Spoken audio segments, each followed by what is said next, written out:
السؤال المعتاد: ليه ما ينفعش اخد نظام بتاع حد تاني وامشي عليه؟ هو جاب معاه نتيجه كويسه جدا وانا عايزه امشي على نفس النظام ده واخس زي ما هو خس. او يا دكتور ابعتيلي نظام الانظمه اللي حضرتك بتعمليها علشان انا عايزه اخس في الفتره ديت عدد كيلوهات معينه. طيب، اولا جسم حضرتك غير جسمي، غير جسم حد تاني، غير جسم حد تالت. كل واحد فينا ليه طبيعه جسم مختلفه، وليه وزن مختلف، وليه نشاط مختلف، فهو محتاج سعرات معينه لجسمه تختلف عن حد تاني.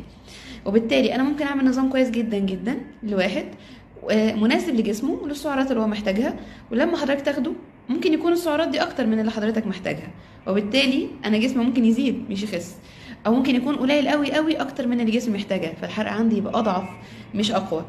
وبالتالي ما ينفعش ان انا ادي حضرتك نظام وخلاص لانه جاب نتيجه مع حد هيجيب نتيجه مع حضرتك.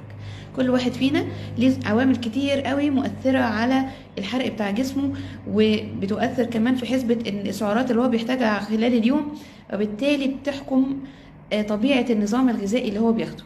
كمان الحاله الصحيه بتفرق معانا جدا، فيا ريت يا ريت نهتم جدا بان كل واحد فينا ياخد نظام غذائي مناسب لجسمه ولطبيعه اليوم بتاعه والروتين اليومي بتاعه. شكرا.